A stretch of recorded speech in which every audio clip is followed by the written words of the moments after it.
Welcome to Mechs on Deck. It's Wednesday, the day before Thanksgiving. We have a special guest tonight, Mike from NovelKeys. How you doing? I'm doing pretty good. How are you guys doing?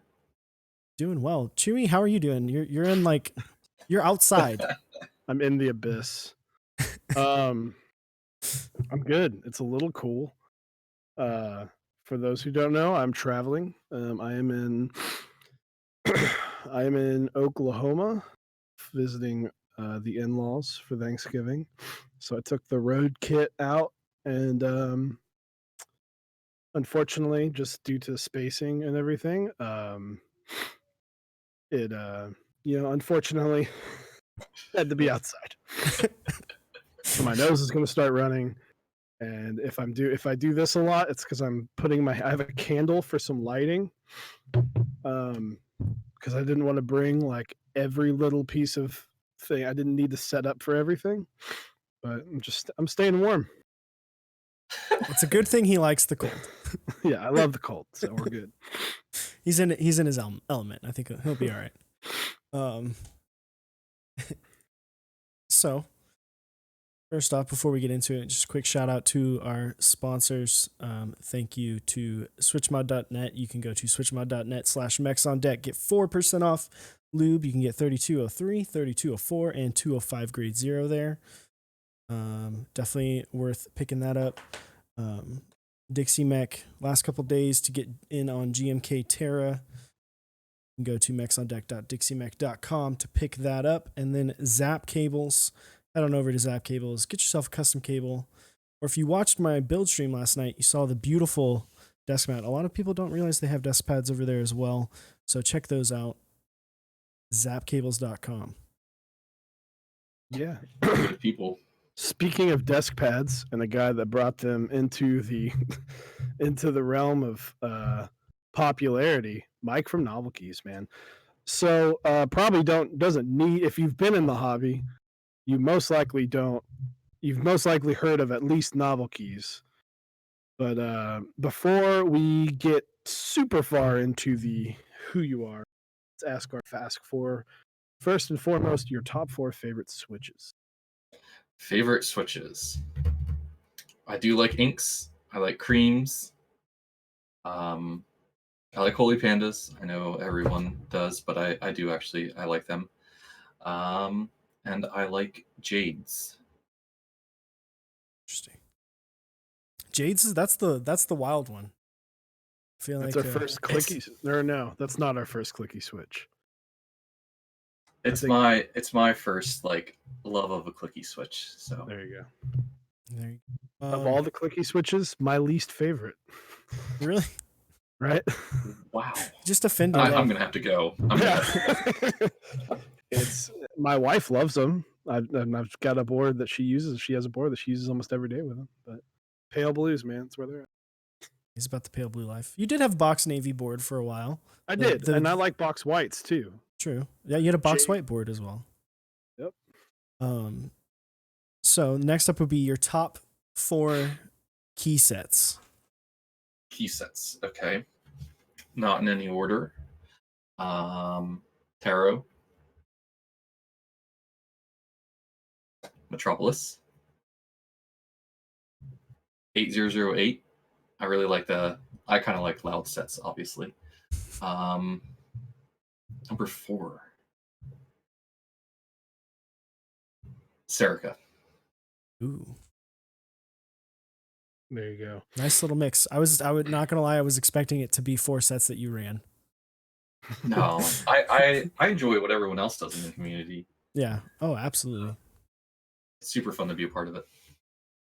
So next up, top 4 favorite boards. And it can't be the NK65. It wouldn't rank in my top 4. There you go.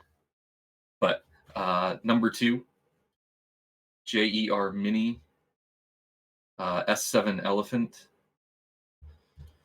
Number 4. Oh, and the E6.5 right now. Pretty liking that one. There you go.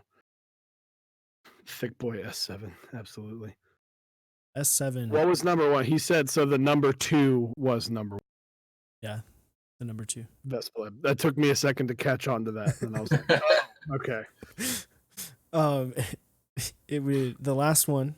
Your top 4 favorite foods. Favorite foods. Is this like really specific foods, or should it be just like the genre, if like you're just tacos? If you're just like I like pizza, then sure. This like your favorite of pizza. Well, I really do like pizza. There you Hot wings. Ramen. So we went to KeyCon in New York City, and a bunch of us went to this ramen place, and I don't know what it's actually called off the top of my head, but it is the best food I've had maybe in my life. And then following that up, specific buffalo chicken dip. go. All right. That's a first. Like, I don't think Like we haven't had dip. anyone say a dip before. Oh, I do like buffalo chicken dip. I used to eat that a ridiculous amount. I gained like 10 pounds from eating it. You're a man who knows what he likes. That's what I like. That's all I hear. Well, and when you said that, I was like, man, you know what? I really like buffalo chicken dip too, but I don't eat it very often. But when I do, I'm like, man, I should eat this more. Oh, it's so good. So, well, now that we got that out of the way, Mike from NovelKeys, how did you get started in the? We'll do 2 at the same time. Started in the community and then starting with switches, like, and how you kind of moved into the vendor side. Yeah. So, some people may have heard the story before, but it's basically I used to be a farmer, so I was farming for 5 years, and then on the side I'd have a little hustle where I was buying Amazon returns, and then I was making sure they worked, and if they worked, I'd resell them, primarily just like electronics. One of them that came in was a brand new Taz Lulzbot, it's a Taz 5 3D printer, and I was like, oh, I got to keep this. But if I kept it, I wanted to do something with it other than just play around. And so I started making little keychains, and that you could put switches in. And then from there, I actually have one of the first ones I made. I made, these little switch testers. Mm-hmm. Yeah, I don't have mine. This is the only time I'll never have my switch tester. And that's kind of how NovelKeys basically started. I was just doing stuff on Mech Market. And then I started getting a lot of switches, and it became hard to, do invoices for people because I was just manually sending PayPal invoices. I was like, I got to do something better. And that's when the website was formed. My wife told me the name of the company, just jokingly. And yeah, so that's how that started. And then when I really got into switches is when I started going to manufacturers and buying the switches. Before, I was buying anything on Mech Market that I could. So someone say, I have 110 Greetech Reds. I was like, oh, I don't have those. I'll buy those. But it was when I really started just working with manufacturers and ordering directly. And I was like, hey, can I change the color of the stem and maybe put a different spring weight in it? And they're like, well, yeah, MOQ is a little bit higher, but if you can do this MOQ, you can do that. And that's how I started doing switches. Interesting. That's very nice. I do want to say that, like, it's funny that you brought up that you did the Amazon like warehouse return stuff, because like I feel like, is it probably like 6 months ago, that was a huge thing on YouTube where people were buying auctions and redoing that. I'm like, man, you were doing that before it was cool. Yeah, I did it. It was a website called liquidation.com. Mm-hmm. And I was doing that in college. I was actually buying, that's when the Red Ring of Death was happening with Xboxes. And so I was buying them, just Red Ring of Death Xboxes or returns. And I'd get, I don't know, 30 Xbox 360s at a time. And then I would open them all up. I had the tool to open them up. I put the motherboard on a griddle. So I customized a griddle, like, cooking pancakes on. Because that slowly heats up the PCB and it doesn't let it warp. And then I would take my heat gun and I would gently go over the think it was the CPU that had the issues, and it would let it resolder itself, do the X-clamp mod, put it back together, and sell those. That's like hard respect the hustle. Like that's awesome. That's like, yeah. Time and effort. And yes, Langlandia, Chewy is embracing his favorite set, GMK camping, Absolutely. by being outside. If I can, let me see if I can, like, you can't really see there. There's a fence. He's in a backyard. He's not actually. I'm not actually camping. I am. But traveling for Thanksgiving has put me in a different situation.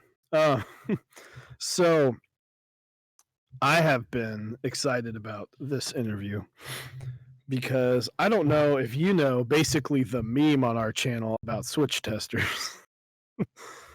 But I have been a huge proprietor and still am, and still pretty much sign off every single video with buy a switch tester.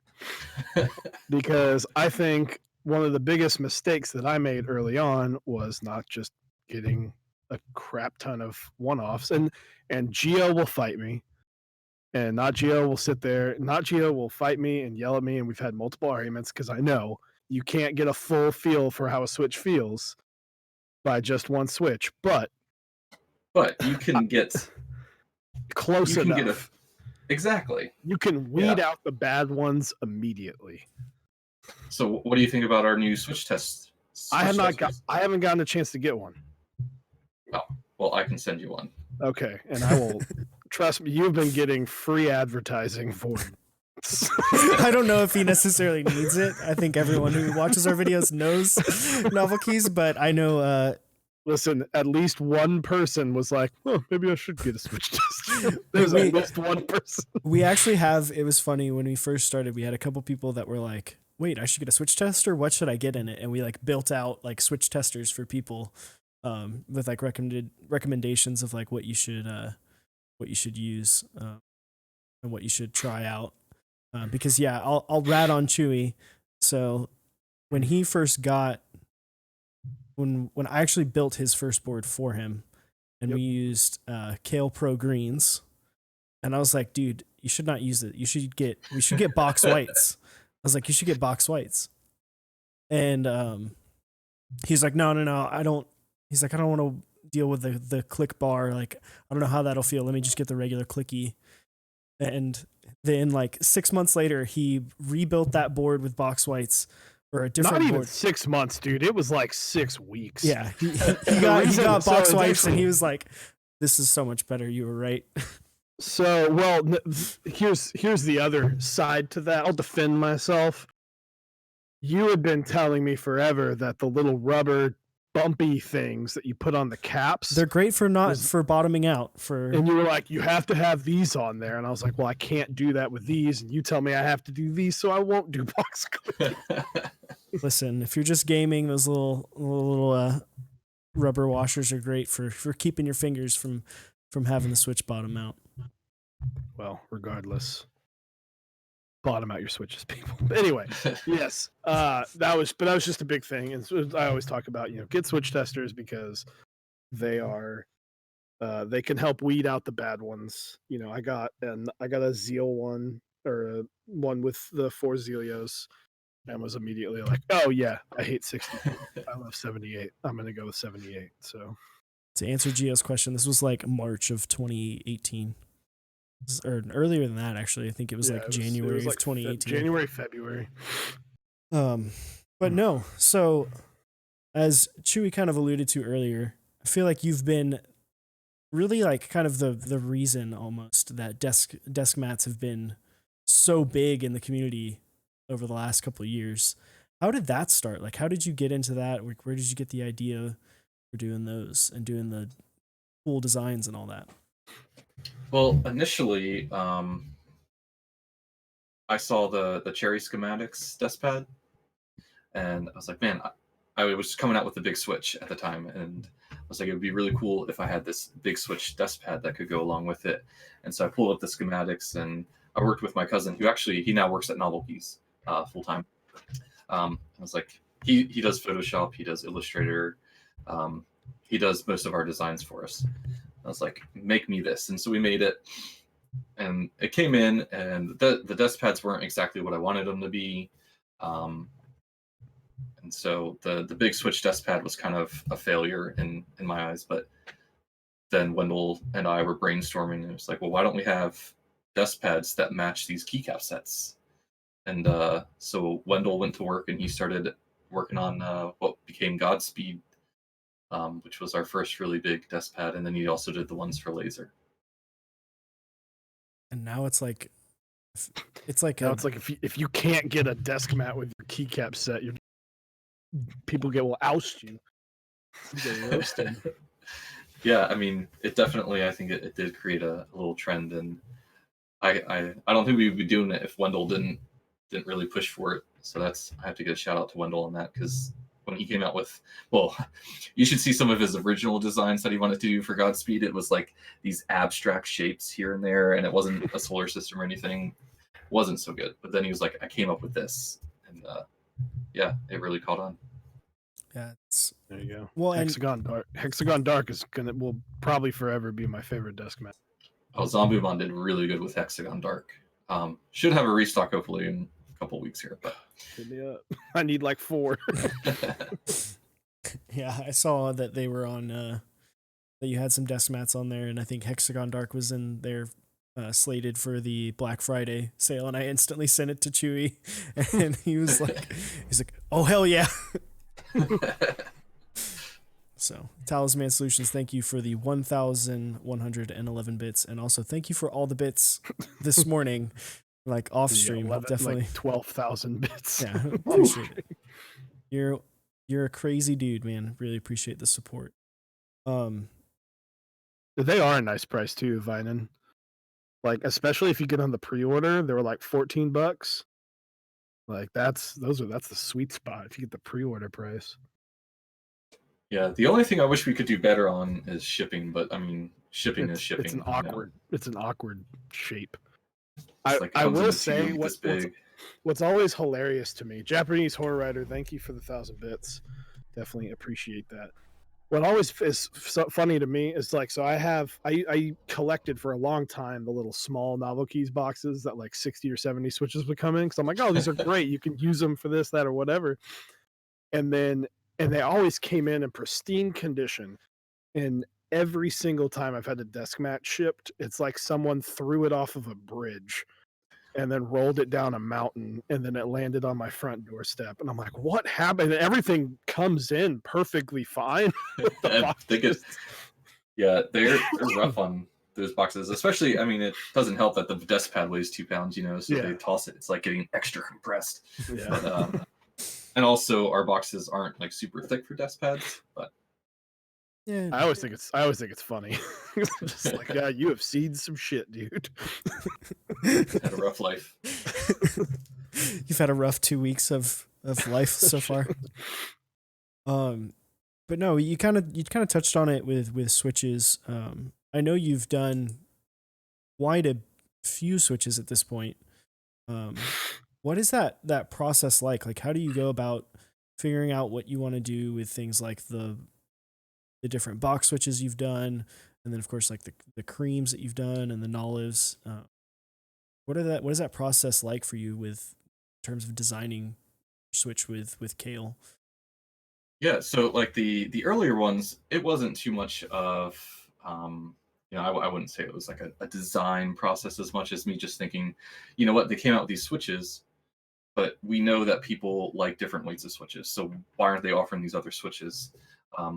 And then I was like, well, I want colors that look nice together. And so I just started messing around with the colors, and that's how I got the pale blue, burnt orange, dark yellow, because I thought they all matched real nice together. Some of the more unique ones, creams, basically I was doing research on plastics. I'm by no means a plastics expert, but I was doing like a lot of research, and I already knew that the stems were made of palm. And they're supposedly the coefficient of like sliding is supposed to be less, and so that's why I ended up doing the cream switch. But it was just I really try to think about what is lacking in the community, or what is new for the community. And that's kind of how I just start brainstorming with it. What hasn't been done? What can I change to make something more unique? Well, yeah, and creams came out. I mean, they came out at a time where really outside of Telios and MX Blacks, you didn't really have anything. It was either you get MX Blacks and hope they're good, you go Vintage Blacks, which is its own thing, or Telios, and then it's like you have these two vastly different priced switches, and then like in comes creams in the middle. And I thought it was awesome that they were able to like I immediately jumped on them just because I was like, that sounds like it'll be a fun switch. And then I actually wound up making Pacos after watching that video. With Zambumon, yeah. Yeah. And pricing is something I think too, like for the cream switch, I had to pay for brand new molds for the bottom housing, the top housing, and the stem. So there's 3 molds that had to be made for that, and we NovelKeys had to cover that cost. But I also view it as a long-term switch. Something that's going to stay in our inventory, and we don't want to get rid of it. So I try to price the switch at a price where we can make our money back, hopefully, on these mold costs, but also is affordable for our customers to get. Yeah, well, thank you for making it PCB mounted on the creams, by the way. That was huge. I got some PCB mounted box switches that are coming out in December. Ooh. Yeah. Ooh, I don't know if you guys saw the box crystals. So it's the completely clear housing. Yes, I did see that. Yep. Well, I sent my contacting message. I was like, hey, can I take some of my standard box switches and just use the housing because people want the PCB mount? And so they said, yeah. So we'll be coming out with crystal jades, crystal navy, crystal pink, and crystal royals in a little bit. Ooh. Dang. So, yeah, you go, Eric. Oh, I was gonna actually talk about the box royal a little bit. Yeah. Or the box in general. Well, yeah, the box in general. Well, first I want to ask about the box royal, because I feel like that's a switch that doesn't necessarily get the love that it deserves, because I feel like you kind of almost got screwed by the panda attack of late last year into early this year, because the box. But wouldn't that mean he screwed himself since Yak? Well, since he was a part of it. Well, I mean, the Spider-Man or the Eric Andre one. It's like shoots down box royals. How could NovelKeys do this?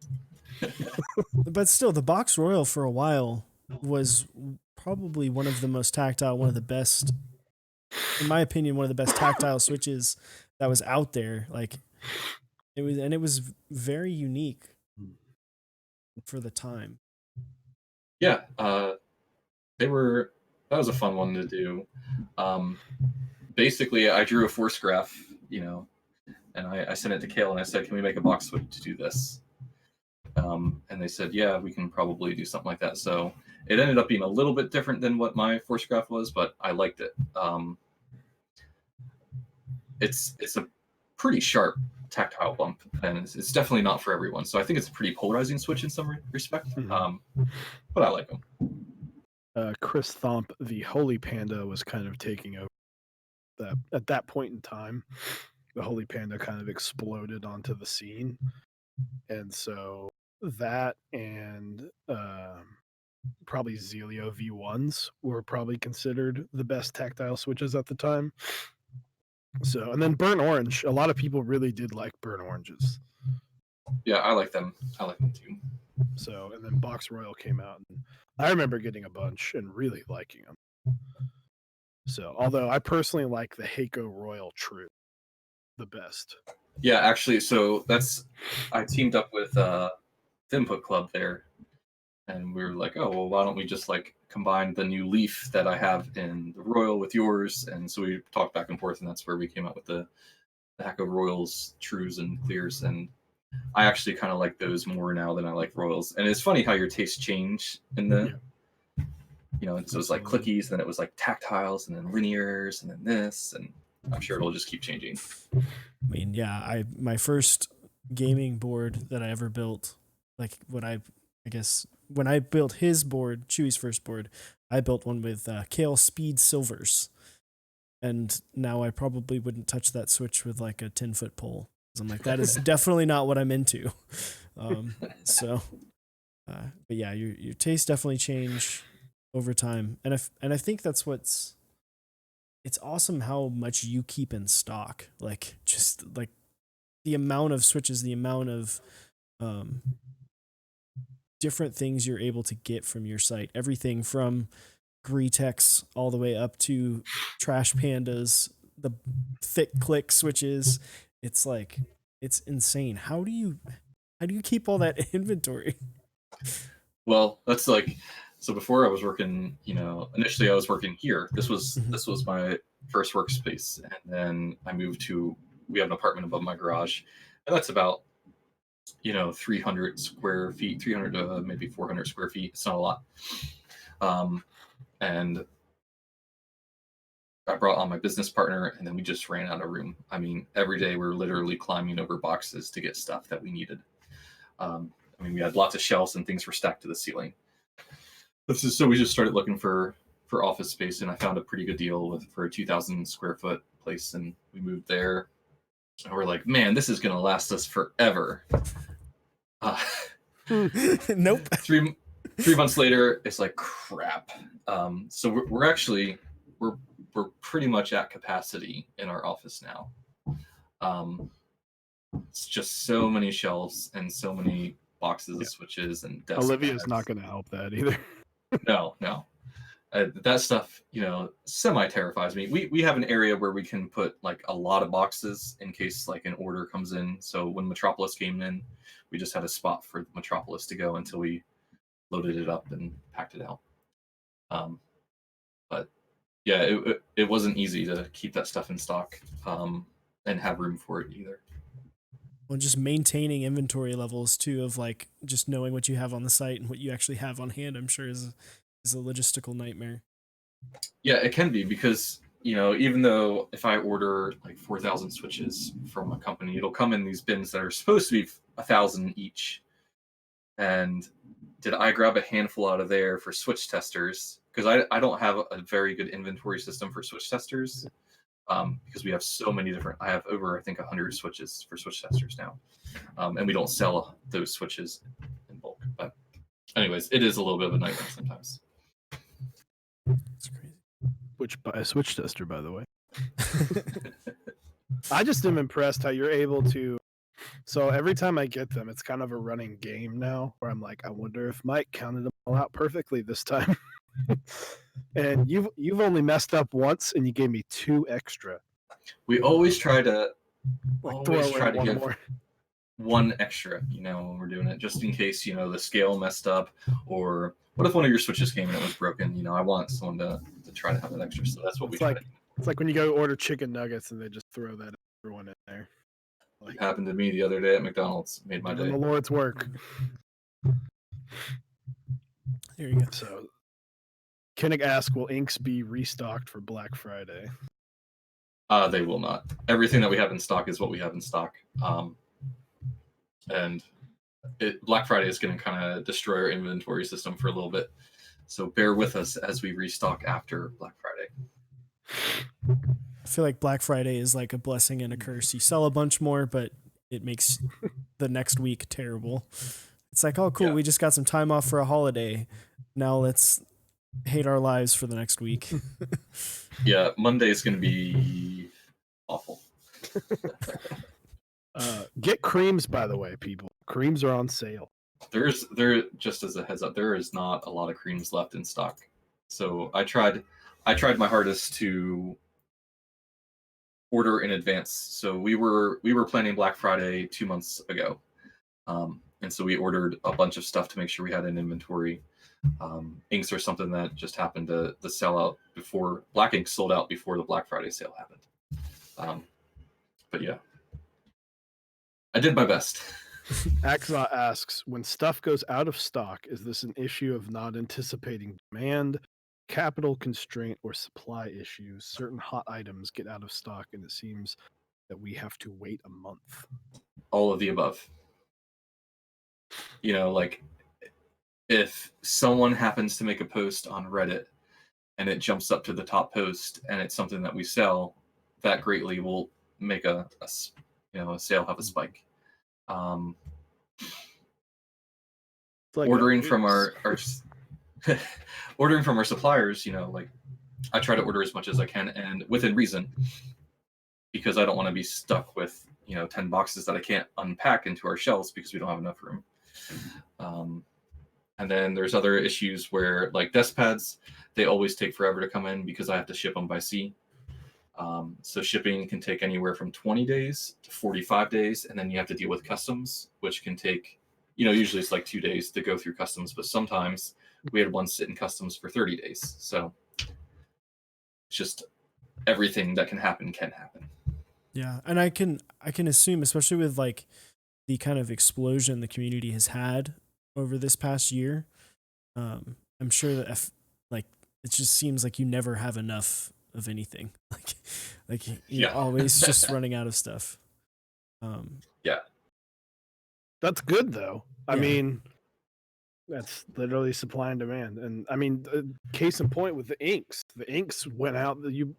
You got them in June, and I'm sure your entire summer, every single day, you got messaged 100 times saying, "When are inks coming back?" It's coming. Yeah. And inks were funny because I got them. I stocked them at first, and then they didn't sell.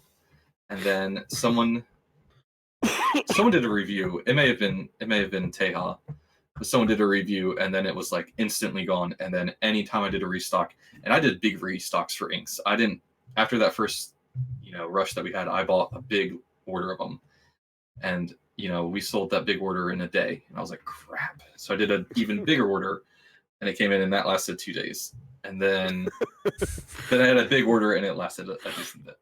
There you go.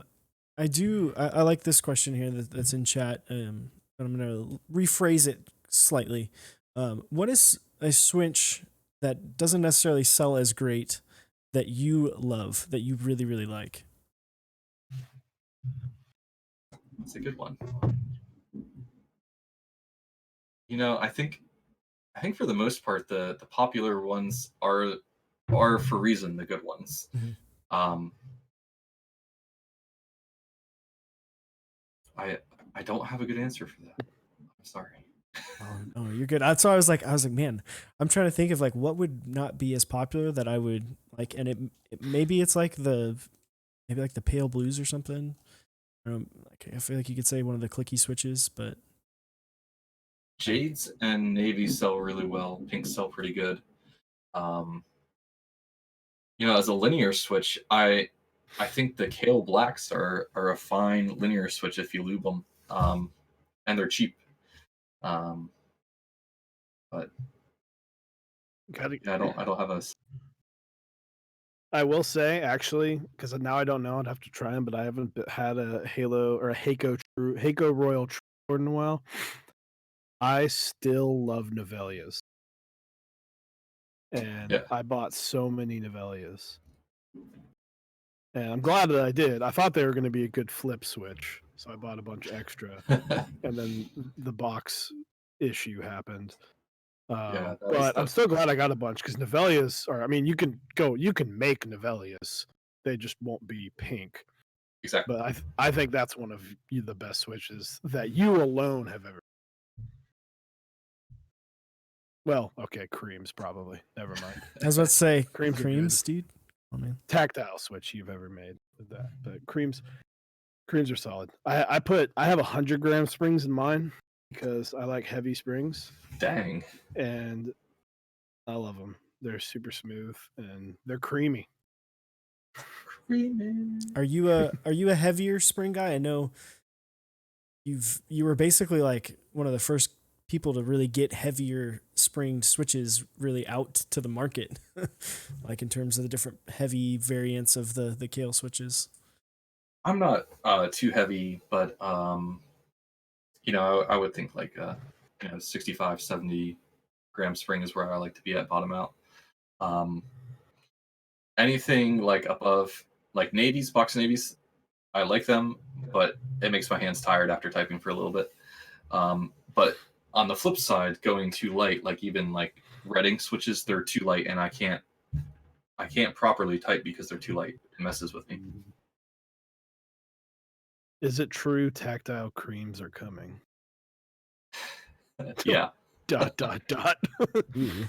It is true. Should be fun. But you know, I have a very unique vision for them.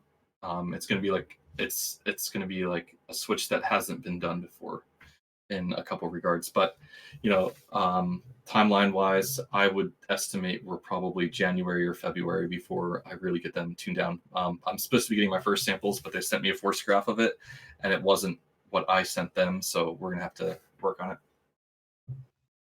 There you go. I'm excited. Should be fun. Yeah, I mean, the creams, I will agree. I have two builds for my Sirius. One's Holy Pandas, the other one's a Olive, the Nolive cream switches, and yeah, definitely the creams are some of my favorite switches right now, especially linears. I actually prefer them a little bit more than inks. You know, everyone loves their inks right now, but creams are still. I do think it they for me. sound better.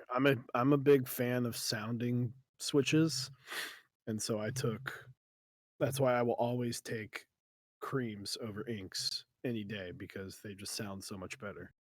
Yeah. Inks are fine, but do you have to lube creams? I would say, yeah, most likely. Yeah, I'd recommend it. I mean, they take the lube really well. any switch doesn't need lube, but I can tell you after having a properly lubed board that I've typed on, I don't like going back to a board that doesn't have lube switches. Yeah, I'm currently trying to break in my Sirius with Holy Pandas. Like I'm trying to spend some time with it unlubed, and it's rough. like it's just a wild difference between using a board that's typically lubed, whether it's tactile or linear, and then going back to just regular non-lubed. It definitely is rough. I feel like you get used to it. Yeah, and then so I went to my parents' house, you know, like 6 months ago, and my mom was having computer problems, and I went over and I typed on her computer, and I never thought myself to be like, oh, you have to have a mechanical keyboard type person, you know. But I typed on her keyboard, and I was like, this is awful. I'm typing into potatoes right now. Yep. That was pretty eye opening for me too, because you know, like all I have are mechanical keyboards, so why would I know any different at this point? Yeah. And then when I went back, I mean, it was awful. Yeah, I forgot about 2 weeks ago. I forgot my keyboard at home. I had taken my Orange 75 home for to change up the layout a little bit, and I I left it by accident, and I had to use like one of those old like the little Dell membrane keyboards that has about like 2 millimeters of travel. It feels like, and I'm just like, good Lord, my fingers hurt so bad using this. I'm like, how do people use this all day? I think I'm crazy for using. They're not woke. They're not woke. They're not woke. A good lube for creams. 205 grade 0 is great, and 3204 is great. Mine personally have 3204, and I really like them, but that's because at the time I did not have 205 grade 0. My next board that will have creams on it will have 205, but honestly, I like both. For who I forgot who said that, but So I guess moving more towards like the group buys you've been running. Obviously, right now you're finishing up Analog Dreams. Is it run till tomorrow, or did it just end? It runs until the 30th. Until the 30th. Yeah, so we wanted to hit the Friday for people so some people could get their paychecks in. Yeah. So what? Quick thing on Analog Dreams though, I do want to say because I got really excited about it. We had the most fun doing a promotion like Instagram story for that than we've ever had before, and that's all I wanted to say. It paid off because I've been enjoying all your promotion. Because we talk about how you know, what key sets we've talked a lot, especially in our Discord, but really on stream a lot too, of companies. You know, there's a reason that NovelKeys and Dixie Mech are always hitting MOQ sets and doing great. I think the only set that I can think of that you guys didn't really get, that didn't succeed, was Oasis, and that was a very long time ago, before the GMK bubble. Yeah, that was a long time. That was our second keycap set. Yeah, and that was just at that time it was, and I think that might have ran during their set or something. And at that time, that's just not something the community could handle. But promotion's a huge thing, and you and Dixie are like gods of promoting, especially on Instagram. Every time I open my phone, NovelKeys is like throwing stuff at me. I would say Dixie's up here though. Like Garrett does an excellent job. He's on point. I'm glad that we're like here, but Garrett is the man. I can definitely, and I've said this. I said this last week, and I've said it many times to a bunch of different people. I think there's something to be said about the fact that you, Dixie, UPOS, 159 are not only vendors, but you are first and foremost people that are involved in the community. And so you're like direct representatives of these companies. So I think there's a little bit more of a human aspect of it. It's not just a faceless company.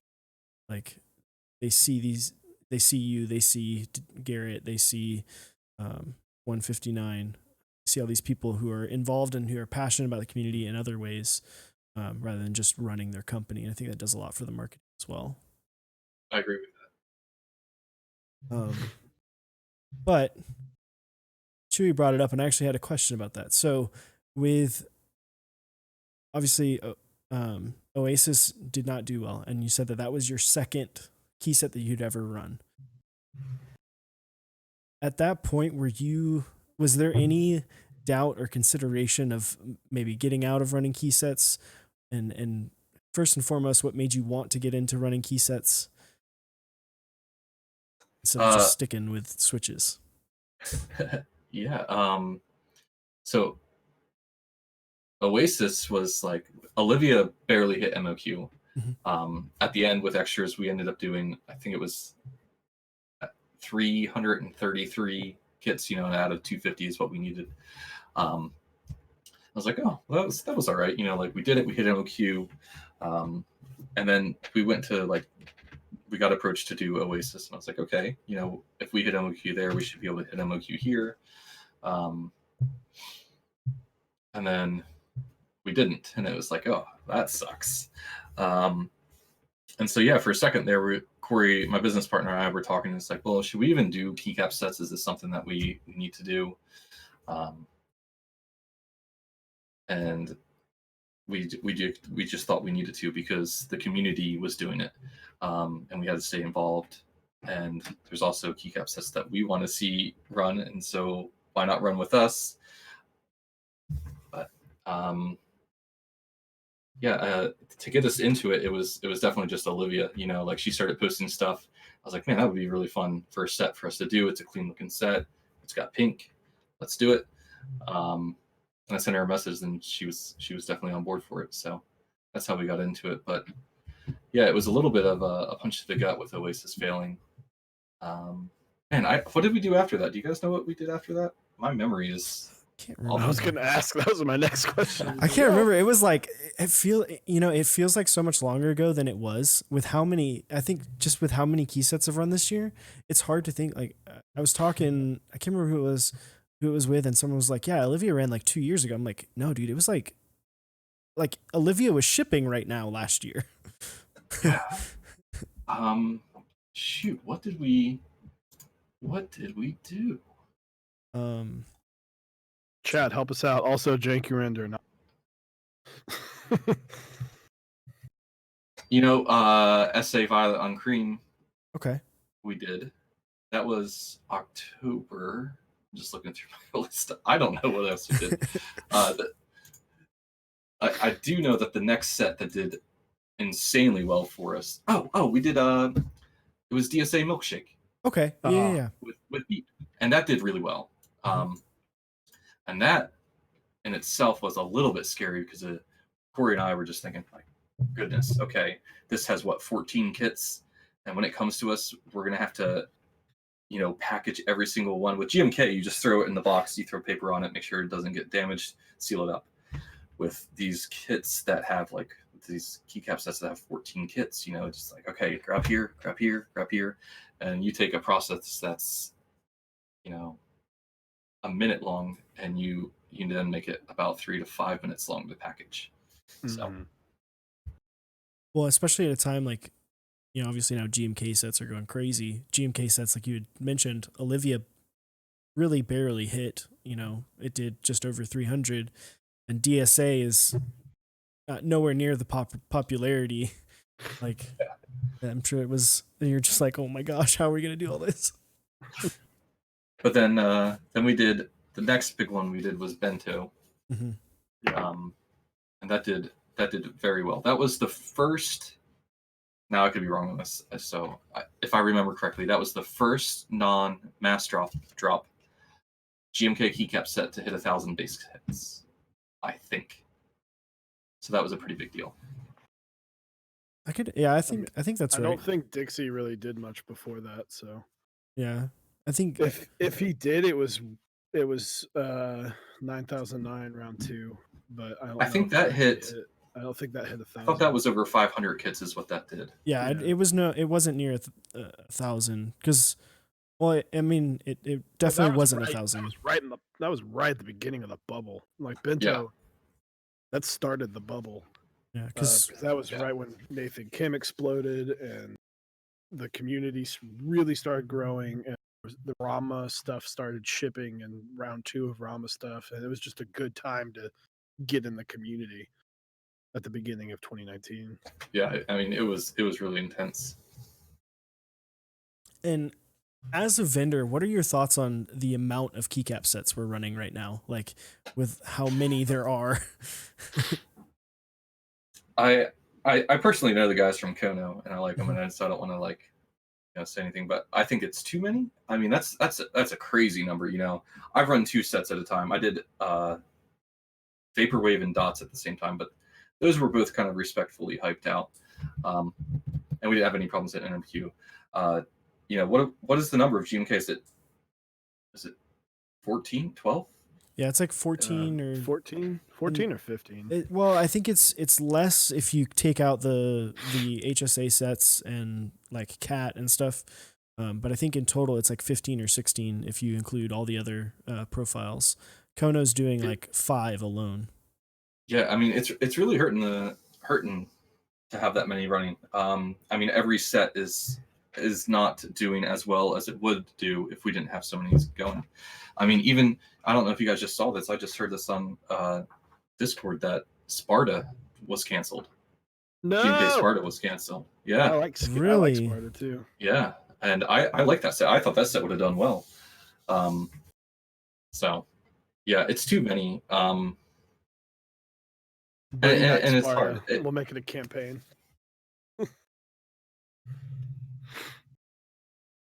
Wow, that's like crazy. The page is 404. the key company page is 404. Wow. I'm booked with keycap sets that I've agreed to run for GMK until at least I think I'm up to like September of 2020. And so, and these are people who've done their design and they're like, you know what, I agree to wait. I'm gonna, we want to run this and do it as well as we can. And then you have a new design comes out and it looks great, and I completely get it. The designer is getting really good feedback and people are like, I love this set. Please bring it to group buy. And then so they instantly bring it to group buy and it's like, oh, no, wait just a little bit. Please be patient. And yeah, I think that's part of the issue is like impatience and then too many, like just bringing on too many at a time. I think that's a good point. That's something that I've brought up to people before is like I've used it. If I was to design a set myself right now, like if I was ready to have, like I had everything ready, I'd know for a fact I wouldn't want it to run until fall. just because I know that I want all that time to make sure all the ducks are in a row, make sure everything's ready to go, make sure the interest check is exactly what I want to put out and it's like a polished product. I think a lot of people aren't necessarily spending that time and making sure that everything is like 100% before they even get it to interest check now. Yeah, and when you do, I mean, so a couple sets really stood out to me. Metropolis was one of the first sets that when it was the interest check was laid out, it was nice and clean. And Neflock hit me up, and I was like, yes, I definitely want to run this set. I mean, that looks great. You've already done all the work. Like, let me run it. And yeah, and then Dracula. I mean, Dracula, that interest check, there has not been a better interest check than Dracula. And the designer was patient, waited.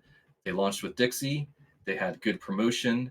And that set broke records. 3,000 base kits is what they ended up ordering. I mean, come on. Like, anyways, be patient and work hard and it'll come out good. Well, because in the time when we're running so many sets at a time, those are the things that are going to set you apart. Like that's what's going to generate more hype throughout the entirety of your interest check, is having something that's super polished, looks great, is ready to go. And it's going to give, I feel like it gives vendors more of a, all right, this is serious. Like this person knows what they're doing. They're invested in this. It's not just, hey, here's some renders I got from keycaprenders.com. Not that that's a bad thing. That's great for the community. But when you low effort interest checks are like, kind of like, because at this point, I don't feel like they're really interest checks anymore. They're more of what I like to call hype checks. Like, is this hype enough? I agree with that to some levels, because hype is sort of interest too. Like if it's got the hype and it's got or interest check gets locked 2 times before it goes to group buy. But well, and I think the reason why I'm more accepting of the hype check than I feel like a lot of the people who are, I guess I'll say the old heads, we'll give them the old heads category, is that we have so many things like Discords. We have so many different communities that are built that we didn't necessarily have a year ago, 2 years ago, where you can do things like figure out your layouts, figure out your kit, your proper kits that you need. And you can really do all that stuff that more was done on interest checks before. You can get all that done before you even get there. Yeah, so. Basically you get all your information done in interest checks now before the interest check. You post it, and what you're looking for is like, am I missing like one really important keycap, or am I missing like 2 keycaps that could fill another 20 boards? It's like that's what you're looking for in interest checks, or you just kind of half-ass it and put something up and see what happens. Yeah, and it's I think another thing that we've seen is this community is great when it comes to being able to reach out to other people. And now we are seeing, since there are so many keycap designers, you're not by yourself. You can reach out to a lot of different people who have designed sets, who have gone through that process. Whereas even a year ago, there was only a handful. And even if you ask them, hey, did you really know what you were go? A lot of them will tell you no. Like going into the second one, I knew much more, but like I was struggling a lot to figure out like what keys to put in what sets and blah, blah, blah. I'm like, it's great that we just have this community where there are so many people that are willing to help. And you've kind of got your own little mini army of like, hey, now being a keycap designer, is becoming more and more or increasingly easier due to, not that designing is easy, obviously, but the support network you have is far greater than it was. Yeah, I agree, and it is really nice to see other designers helping people out. People who are good with kits saying, "Oh, if you have these 4 keys, you get ortho." But yeah, I think that's really nice to see. So I know probably more often than not, it's the designers coming to you asking to run their sets. But have there been any sets where you see it on GeekHack or some on Reddit or something, and you're like, I need to run that, and then you hit them up. I sent Dracula a message, but I think I don't know if I don't know how that relationship works, so I can't even speculate. But they already had agreed to Dixie, so but yeah, I definitely hit Dracula if I was like, that one, please. It's funny because I think his answer was the same. I think he said that he had reached out to her when we had him on a couple months ago. Yeah, that set was really that interest check. I'll say it over and over. It blew me away. You know, I kind of have a couple solid relationships now, and like one of them is with Beep. So we just like behind the scenes are talking back and forth, and he's like, "Hey, I'm working on this new set. Interested?" I'm like, "Of course. Like, why wouldn't I be interested in one of your sets?" So, I don't know if I've reached out since Dracula. That may have been one of the few ones, because like I said, we're booked, and so it's like if I reach out to someone, I'd be like, "Hey, December 2020 looking good for you?" Oof. Well, I might have to switch to mic only here shortly. Oh, computer's dying. Going quick. If you want to take us to like a 2-second break so you can fix that real quick. Oh yeah. Well, just because I know if it hangs up, I know it'll screw up all of the. Yeah. We'll be right back to fix this. So sorry, real quick.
Welcome back, everyone. Apologize for that, Chewy.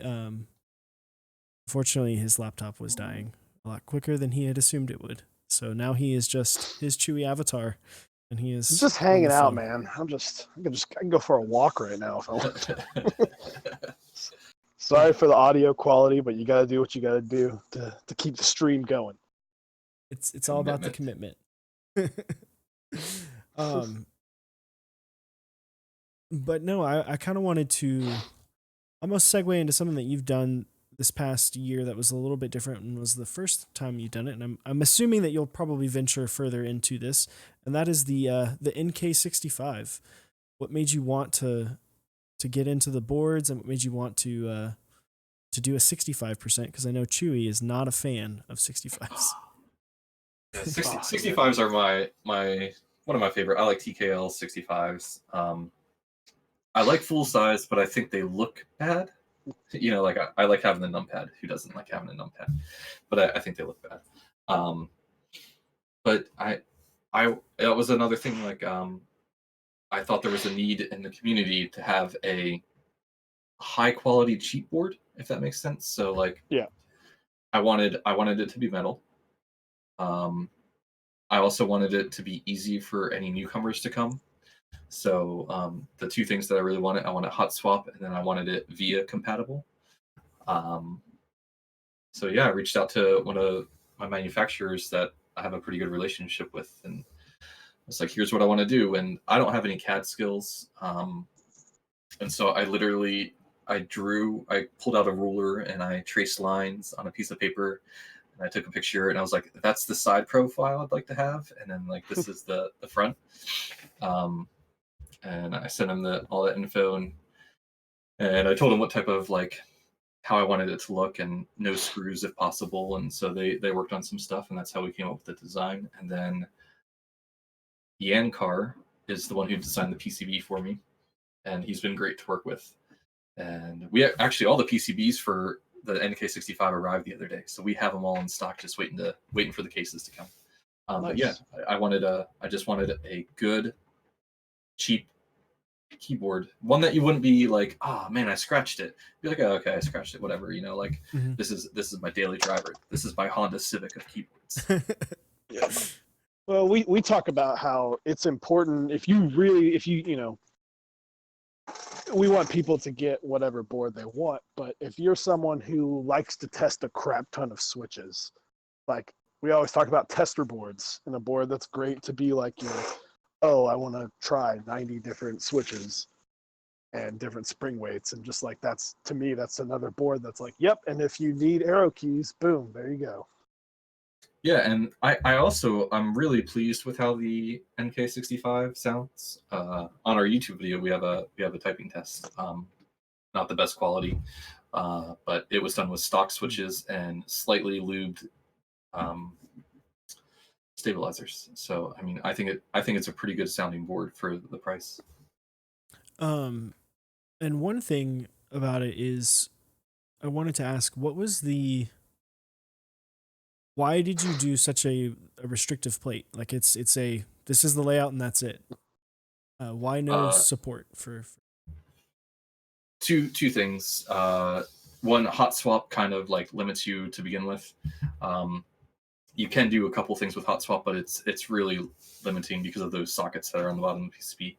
And then the other thing is just price point. So that's offering one color. I'm able to talk to my manufacturer, be like, this is all it's going to be.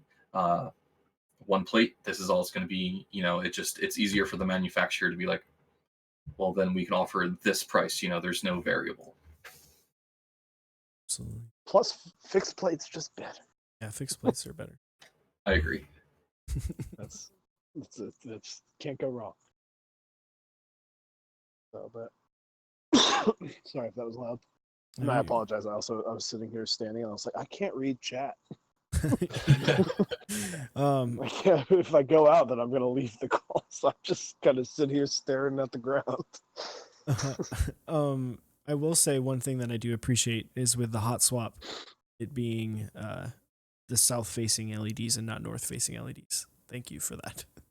Yeah, that was something that at first I didn't know if that was a huge issue for people, and I got feedback right away, and I was like, oh, we're going to change that and make sure that it's, because initially I was actually going to have the PCB made from the factory, and they sent me a sample and a prototype, and it was like not anything I was even remotely looking for. So I was like, just send me the CAD files for the case. I'll send that to a PCB designer, and we'll go from there. And are you aware of if the plate and everything is compatible with any of the other PCBs? Like, say someone had a KBD fans, KBD 67 or something, like just a general 65, like the Tada or something. No, it's unique only to the keyboard, just because of the way that it works. It's only for the NK. So those are expected to be. I'm excited to see a lot of those go out into the wild, because I don't know if this has been asked before or if this is known. Is this going to be something you're going to attempt to keep in stock? Yeah, I've talked to the manufacturer and told them that it's something that I want to try to keep in stock. So we'll see. I ordered about 200 extras, so I want to have them in stock. But yeah, if I can keep the orders going, then this should be something we can keep. Some people, if you're listening, I just want to throw this in there. They're currently in transit to me, so hopefully they're supposed to arrive. The initial estimate was that they were supposed to be here on the 26th, but they got stuck in Chinese customs, which I've never had anything get stuck in Chinese customs. So it is, I think, just got released from that customs, and now it's on the way to the United States, but it could get stuck in our customs. Yeah. So it is in transit. The initial day, it was supposed to be 5 to 8 business days. This is what the shipping was, and it got shipped out on I want to say it was the 13th. So. And then, of course, with it would come after the week after Black Friday, and then it's just gonna add to the stress of that week of next week. So, but And yeah. Olivia starting soon. Oh yeah. Yeah. Plus Olivia starting, which Olivia goes live on the 1st, correct? Yeah, that's correct. So Sunday, and then we can see how close to MOQ or how over MOQ it is on Monday. Yeah. Yeah, it was funny. We were talking before the stream a little bit about the expectations. I definitely believe that it will combined hit 3,000 base kits. I think it'll do that with how popular the set is. I feel like for a lot of people, I know personally, Olivia is the set that one of the sets that I feel like I missed out on, that I made a dumb decision in not getting initially. Yeah, it's I don't know what to expect. I know it's a good set, so we'll hit MOQ. Other than that, I just don't know. I'm really excited about it. Yeah. And if anyone doesn't know out there, Olivia is the one who does VIA. So what makes your program, your GUI interface so nice, that's Olivia. So that's like a buy the set and support her. Yeah, she's awesome. She's really fun to hang out with. We got to spend some time with her and her husband in NorCal, and it was a good time. Nice. Oh my god, I'm awful at reading chat. There's so many people asking me questions. I'm sorry. So I would love to help. Okay, let me help out. So Sorry, I can't. Axot asks, what is the reasoning on the NK65? What's the reasoning for the 3 1U keys to the right of the spacebar rather than doing the blocker style that has become more popular? One of the main reasons was just because that's how I wanted it done. I don't know. I mean, and blockers weren't as popular when I designed it. I do kind of like the look, especially the Bauer blocker. I think that's a nice looking blocker. So if I did a round 2, maybe I'll do a blocker, but I don't know. It also could add a little bit of price to it too, because you go from this with the CNC to this, which doesn't seem like a lot, but every bit counts. Yeah, people don't realize that the way that CNC inch. pricing is every change of the machine increases the price. So when you add that extra little blocker, it could increase the price of the board not significantly, but by a decent margin. Yep. Exactly. This is, well, I don't know if you necessarily want to get into this, but how has the US-China tariff situation affected things for you? It made things cost more. My wallet looked thinner. Yeah, margins went down, prices went up. It was actually crazy how fast that took effect, right? So I remember, I was watching the news and I heard about it. And I was like, oh, okay, that's gonna suck, And they were just talking about it, and then it was a week later. We have our account set up with FedEx. They're our broker. So when things come in, everything just is automatic. It automatically gets charged. And I logged into our bank account and I was like, oh, what the heck is this? And it was this massive charge from FedEx, and it was because they just imported a scale order. And we got hit instantly with the 25%. So it was awful.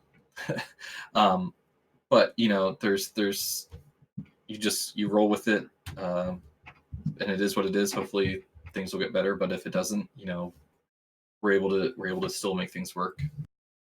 Yeah, I mean, if that's one of those things that's like 100% out of your control. Like you have no, you just take it as it comes with one of those, and hopefully it gets better. Yeah. Yeah. Yeah, I mean, hey, GMK keycap costs went down this year. Everything else went up a little bit. It evens out. Yeah. Oh, I did not. Is that true? Are you running the 7Z? I haven't paid attention to that board. Yeah, the 7V. Gawk has been talking to us. and yeah, we're gonna run it. I'm really excited. Don't really have much information now because we're still in the he's still in the prototyping tapes. He's like, this is all his design and everything. We're just lucky enough that we get to be the vendor to run it. So we don't have a clue yet on pricing because we're just nailing down the design.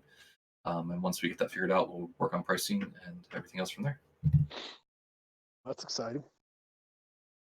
That is definitely exciting. That's a board, and I feel like we have a lot of designers that do almost the same thing like what we were talking about with keycaps, where they kind of go straight from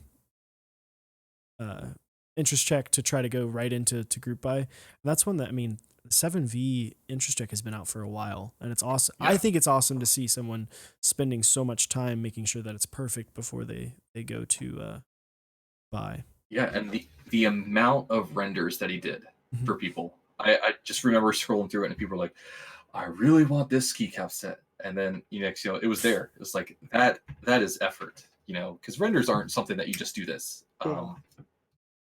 So you can't snap your fingers, sadly, unless you're keycaprenders.com. But if the board's not on there, and you're the only one that has the files, then it stinks. But yeah, you see that with and sadly you see a lot of boards like kind of fall by the wayside when it comes to that. And keycap sets as well. Like I didn't know, like GMK Hero was one of those sets that kind of came out in the big flash of keycaprenders.com.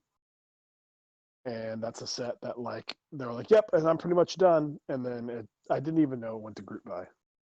It did it? Or if it's not group buy, but they finally started doing interest check, but nothing's really changed, and I haven't seen anything from it. Mm-hmm. And so you see, with the 7V, I feel like the hype has never really died down. No, that. Whereas I see a lot of things like keycap sets, especially, but a lot of keyboards as well, where they announce it, and if some people think that you have to immediately go to group buy, and for some cases it's able to be successful, whereas in other situations, like what I'm saying, like kind of with Sparta and a couple other things, where it's like, hey, we announce it, and then 6 months later it's like, oh yeah, that set's running, and you just see this kind of fail of the 7V has been hyped for months, whereas other things just kind of fall by the wayside. Yeah. Absolutely. Mr. Petrov has a good question. Do you think custom Numpads have a future as the community grows and we get more non-IT specialists joining the community? I want to do a Numpad that goes alongside the NK65. So I hope so. But I like Numpads. And actually, that's Corey, my business partner. He got in on the KB fans. I'm going to ruin the name. They're 10 keyless, and that also has the Numpad. The Mark II? Mark II, yes. The 8X Mark II? Yeah. And he was pretty excited about the Numpad. Corey, by the way, is an accountant in trade before I pulled him into NovelKeys. Until you made him count switches. he is the one who does all the switches now. I do like the switch testers, like sample packs, and I do dust pads, and Corey's the one who counts the switches. Which people buy a switch tester. He's got new ones. He does have new ones. Which those are acrylic, correct? Say that again. They're acrylic now, correct? Yeah. So our 3D printer broke. We fixed it. Our 3D printer broke again. We fixed it, and then it broke again. And I was like, I'm done. I'm not fixing this thing. And then also it's cool and all. They're not bad looking. They're not nice looking. So that's why I was like, they exist. Yeah. I was like, Corey, let's see if we can find a laser cutter. So I found a factory in China, and we got a laser cutter shipped to us. Took a little bit longer than we wanted to because, again, customs. But we got it up and running, and we're able to cut our own faces now, and a lot faster. This little guy used to take 2 to 3 hours to print, and I can do a 4-slot in acrylic in like 20 seconds. So it's pretty cool. That's crazy. And I love that you were able to get them branded as well. The acrylic testers. I Yeah. think that's a nice little touch. Well, thank you. And then I'm also the keycaps are actually just by accident because I worked with Kale on getting keycap pullers that say NovelKeys on them, and they're like, "Do you want a custom keycap?" And I was like, "Well, why wouldn't I?" So so then I was like, "By the way, can I order like 50,000 of these keycaps?" So At least you'll have extras. yeah, I feel I have so many keycaps.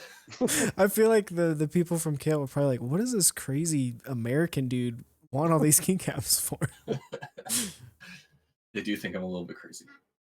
Do they ever, has there ever been anything that you've asked them to do with a Switch and that they've just been like, no, it's not happening? The big Switch at first, they're like, no. I feel like "Come that's warranted. reasonable. Yeah, that's reasonable. And then I kept asking them every now and then, and they came back and they're like, all right, $200,000. And I was like, oh, okay, no thanks. And then we worked on that, so obviously we got it done. But yeah. Didn't you try and make the click bar even thicker than the box, like the box navy? Because I remember watching your Top Clack stream, and you talked about how they kept trying. You kept trying to get them to go even thicker, and they're like, "No, stop." Yeah, it wouldn't let the stem come back up. It was too thick, so they were like, "This isn't gonna work." Oh, well, that's a bummer. Just put like a 200-gram spring in. When they actually sent me the samples of the navy and jade, I was like, "Oh, okay, these are really tactile. We don't need to go anymore." Yeah, they definitely are. Like you were saying, the navies, I feel like, especially when you first get them, they are very, very rough on the fingers.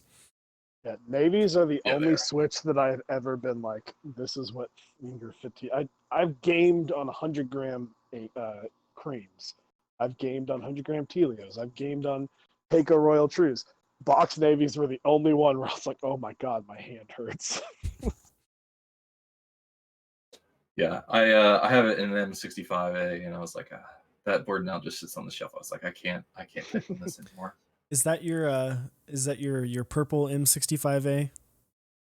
It's my blue one. It's okay. I have 3. I know you've got a yellow one. Yeah, yellow, blue, and purple. Purple has Hyperfuse, blue has Hydro, yellow has Nautilus. So, yeah.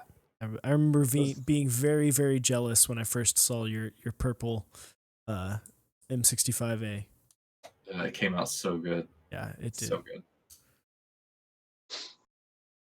Do you still have the Pacos in the yellow? I do. Yeah. Heck yeah. Yeah, I'm starting to get a collection of keyboards for sure. About how many do you have now? Like, what's your collection up to? It's up there, you know. I think we're. If you raise your left hand if your wife is watching you right now. I think with outstanding keyboards, so ones that haven't shipped to us yet, I would say we're over 50 customs. Solid. I mean, that's not too bad considering that your job revolves around custom keyboards. So yeah, it's a weird thing. I like them. I really like them, and that's obviously why I get them too. But it is a form of for NovelKeys to still be connected and seeing what the community is doing, putting our keycap sets on these boards. You know, it's just really good for us to be a part of this. And I love some of the crazy ideas that people come out with. You know, what was it called? I'm really bad with remembering the names, but it had the crazy layout on the right hand side of the board. It just ended. Does anyone know? Sorry, it kind of broke up. The timber. Oh, I'm blowing it. Anyways, it was a crazy board, and I really like that one just because it was so crazy. Yeah, the Timberwolf. Is that what Yes. you're talking about? The one that has like Yes. the weird, like it's got the plus and the enter, yeah, above the arrows. It's like a funky. It's like a 80% ish With a knob. Yeah, with a knob. With a knob. No, I loved it. I just thought it was so unique and so fun, so I had to do that one.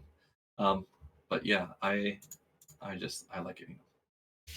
Yeah, I mean, it goes back to what we said about how vendors like you and Dixie are still involved and still love keyboards, that you get in on stuff that you enjoy, and it's proof that you're not just in it to do your business and move on. You're actually in it because it's a hobby you enjoy.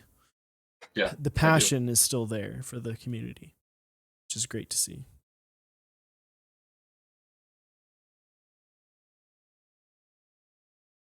And someone was asking, Chewy is not dead, Gio. Chewy, I'm here. I'm sorry. He I can't read chat, and I'm out of town, and my to-go rig failed. So I am on my phone, just staring at Mike and Osiris's face. hey, that's how it be sometimes. And watching my little head turn green every time I make a noise. But still outside though. Just cause. Do you still have your candle for warmth? I do. My hands are right over it right now. Ooh. See. My hands are the only things that are getting cold though, because it's not windy. If it was windy, I'd be miserable. But there's like a slight breeze every 10 minutes. Okay. WT Well, 1155 asks, what is your top keyboard group buy from this year so far? Oh man. Well, I got a brass number 2, and I'm really excited for that one. It's here. I have it. I'm really excited for it to be built, put together. I'm also looking forward to the Bauer. I think Dixie really brought in a nice, unique design too, because we have a lot of rectangles, as like people like to say. It was really nice to see that little curve with a nice accent color shining underneath. What else? I'm going to go with number 2. I love the guys at Keycult. We talk quite a bit, and their packaging is on point. Their keyboards are on point. I mean, they're flawless. So, yeah, I think they're really good guys. We got to hang out with them in NorCal as well, and talk to them, kind of pick their brain about stuff. And I think their attention to detail is kind of second to none on boards right now. Yeah. Obviously, I'm sure Dixie will probably do the same with Bauer. I know that he'll hold it to a high standard. Oh yeah, for sure. But that, even with your stuff on your everything down like to your switch bags, like that was one of the first things that I noticed about NovelKeys. Anytime I've ordered switches anywhere else, they just come in like a regular Ziploc bag, and you always made a point to have the brand out there and really make it a little bit more elegant, a little bit nicer, even for something like 60 Gatoron Browns.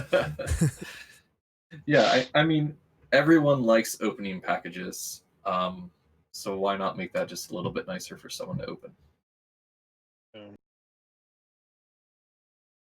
This is a personal, not personal, but I am curious because I haven't kept up with it, but I know that one day it will show up. When's the Bento Nano coming? Because I forget that I get that. Like that, because that's one of those things where I'm like, I know it was not very expensive, and like I understand the logistics behind that can be very confusing because you have a lot of different things happening, and then every now and then I'm like, oh yeah, I'm expecting that. Yeah, it sounds like you wouldn't do it again if given the opportunity. That's fair. That's a very fair thing to say. I get that things happen, and and stuff. But yeah, I'm as frustrated as my customers are with the Bento Nano. But we got an email last week saying that they were going to be shipping this week. Nice. They didn't ship this week, so one thing led to another. The timing on that was perfect. But you know, they're completed. They sent pictures. I know they're completed. Beep posted some pictures too in the group buy. So I think it's a holiday week. Like, I get it. Do Europeans celebrate? I was going to say not for the people who No, haven't. I don't know. I didn't know it was a European company. I just assumed. I was giving them the benefit of the doubt. Like I said, man, I straight up, the only time I ever remember that I get this is when we have a good friend of ours in a mod in the Discord, Moon. He's mad that he didn't get one. And he'll randomly say, like, "Oh man, I'm mad that I didn't get one." I'll be like, "Oh yeah, suck it, I got that." I would imagine we will have them before the end of this year, and we'll get them shipped out. I may have a couple extras. You know, it's been rough. We've had a couple people cancel their orders, so I know I'll have a couple extras. But we'll just have to see when it gets here. I'm doing the best we can. Yeah, it's funny because I look at the update page of the NovelKeys website just in general, and I can sense the frustration just in the words that are written on the Bento Nano. Does it come through? Yeah, well, just a tiny bit. Just a tiny bit. And funny story about Moon. So Moon is actually who Chewy was talking about. Yeah. He actually is the I guess the originator or gave you the idea for the polar pandas. Oh yeah. I sent them free switches. Yeah, he sent us that. I was like, all right. We actually had a big argument over because there are two people that claimed that they thought of blue pandas. And we had to like scroll up and take screenshots in the Discord of like, look right here, Moon said it first. Yeah, I saw that. Why? I don't even know where I saw that, but I was like, I like blue. Let's do it. Yeah, I think he said that he had commented on something on Instagram. Yes, like, it was Instagram. It was like right after he had said it in our Discord, and then he commented on Instagram, and then he was like, he messaged me one day. He's like, "Dude, NovelKeys hit me up, and they're sending me switches." I'm just like, it's awesome. It's like polar. When he said polar, I was like, oh, I have to do that. Like. So. It was really cool to see the colored pandas kind of come out of retirement for the polar pandas, and of course you did the short rerun. But man, that rerun, their MOQ to get those the aux switches is over 10 times bigger than any MOQ that I have to get for switches. And so we order these giant batches in. And then they kind of sit there and they kind of sell. And so we did the red and we did them in. And they weren't selling like super hot anymore. And I was like, you know what? Let's just get people want a normal color. And that's why I went with like the gray, the dark gray color. So it would be a more neutral color. And it's like, let's just keep those stocked. Man, people were yelling at me to restock the mints and reds. So I was like, all right, I'll do one more run. Everyone can get their fill, and we'll call it good. Tyson Builds, thank you for the raid. Appreciate it, my dude, and happy Thanksgiving. Quick question. In regards to the tops of the Yak Pandas, how easy would it be to obtain multiple of just the tops? It's hard. The Switch manufacturers don't like to sell just parts, and so like the cost ends up being what it would for a full Switch, just to get tops if you wanted to do that, and then so no one sees any savings. But yeah, I've looked into that because I would really like to have. I think it'd be fun for people to have Switch color for housing that they can just buy and then assemble their own. But right now, logistically, it's really hard. So I have I stumbled upon, as you know, this community is all about creating new and fun things with switches. I stumbled upon what I have coined the term Zyko, which uses a Yock top, a Zelio V2 bottom, and a Halo stem, because let's just see how expensive we can make a Switch. And as you know, because you are the master of Switches, none of those pieces are compatible on the other side because of Yeah. the Gatoron internals. Therefore, making it a very expensive Switch. Now, I will challenge you and urge you to try them, because I'm sure you've got some of those pieces laying around. Yeah. But I'll definitely try them they out. are. I've been really, really, really enjoying them. And the only bad part is, someone actually asked us in the Discord the other night. He goes, "So what do you do with the rest of the pieces?" I was just like, ... Rip. Nothing. You hope that you have a use for the Zelio stem. Stems. And Visionaire, the reason for the Yock top, so the reason why you do Yock top rather than the Zeal is for sound. The Yock top gives it a little bit more of a thump, thockiness to it. And I am Mechanist asks, Hander Bite Pandas win.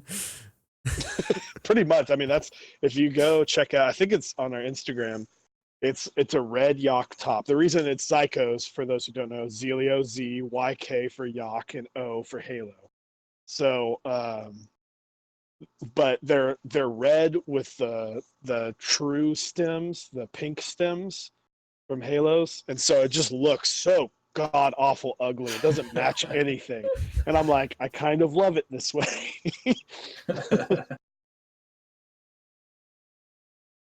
It's definitely an interesting Switch. Also, be careful, because the pins, since there's no longer a blocker there, if you push them in, it will ruin the Switch.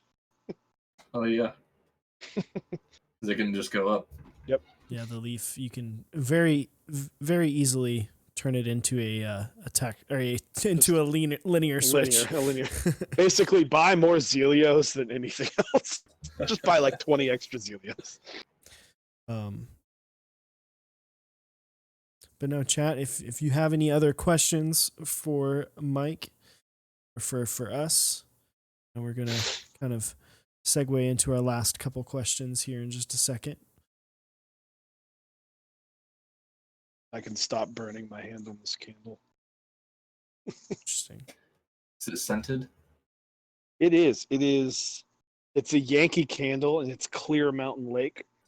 Mm. And it kind of smells like outside, so I'm already outside. So and then like I can smell multiple turkeys in the distance. Like, it just faintly smells like barbecue throughout this entire neighborhood.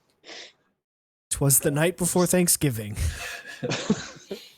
And there's a giant pizza waiting for me in the other room. So Jaycon, I will answer this question because he did say it earlier. NK65 is shipping to him in the coming weeks, so it should be a little, probably, what would you say, probably around a month or so before the Yeah, they should be all done. As long as customs goes through fine, they should be all done within, before Christmas, but fingers crossed. So Axot asks, I saw 206 grade 00 on NovelKeys. Any thoughts on how it would work for switches or stabs?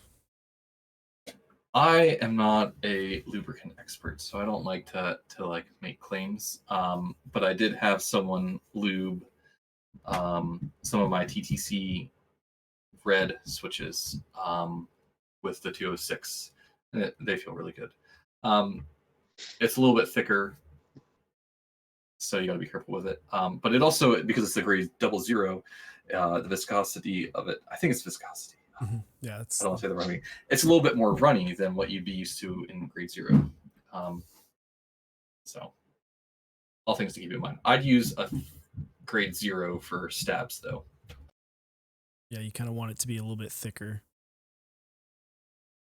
As the hobby grows, do you see more collaboration between vendors on the manufacturer side to wrestle away with the power from some of the Chinese manufacturers? That's an interesting issue. That seemed like it started out wholesome and they got very aggressive. So, elaborate more. I want to make sure I fully understand the question before I try to answer it. Yeah, we'll have to see. Hit me, Pete. How was real quick while he figures that out? How was I mean, you started doing lube, so that was a fun. Well, that was nice to see. Just an extra, an added bonus to going to your website. Yeah. So we found a manufacturer who deals with Crytox directly. So Chemwars, and we worked with them, and I was like, hey, this is what I want to get, and they're like, all right. And so I wanted to try something different with the grade 00.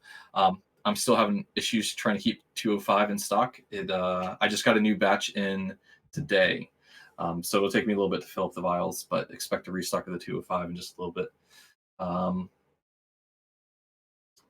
So yeah, it was nice to get lube. Nice. It's definitely cool to see Christo Lube, which is something that, and the 00. I feel like that's something that people haven't been used to seeing, and it's a slightly different offering than what you would get at other websites. So it's cool to have more options. Okay. So Pete replied. Okay, so I don't really feel like the Chinese manufacturers, at least with me, have too much power. I have pretty solid relationships with certain of my manufacturers. The main issue that I have is U.S. factories. I've done a couple prototypes on boards, and I went and visited a CNC factory in Ohio, and I went and I talked to the guys, and I thought we were on the same page. I mean, I brought examples, I brought everything I could to like thoroughly express what I needed done. And these guys were like, no problem. Ordered my prototypes in January. I did not get them until August or September. M0110. And I feel the pain. And they were horrendous. I'm not even exaggerating. The worst prototypes I've ever seen. And I was like, guys, like I told you that this had to be clean, pristine. I can still see tooling marks on everything. It's sharp on the edge. I'm going to cut my finger on this part. They did anodization, and it was like Street City. And I mean, that's Norbauer has a huge. It's kind of cutting out there for a second. Oh, I'm sorry. Okay. Can you start back whenever you started talking about Norbauer? Norbauer had the same issue. He couldn't find a U.S. manufacturer that would do what he wanted done. I think he's found one now. But the price that you're going to pay is obviously going to be a little bit higher. But if I could find a U.S. manufacturer to do some of those things that I wanted, I would do it and pay a higher price, because it's just so much easier in terms of communication, shipping, how quickly you can get an item if something's messed up. But I have not been able to find a manufacturer yet. Because everything that I've always heard from people that I've talked to about things like this is always like, oh, U.S. manufacturers, the orders for this community aren't enough for them to really care. Like the good factories that do great work, the level of order is not high enough for them to really spend time on it. And if they did, the price would be so high that it's not even worth it. Yeah, I think some of them too just don't realize the power of this community though. And I wish they could understand, like, if you give me one good product, I'll have 10 more products coming to you in like the next month. But we haven't been able to find that yet.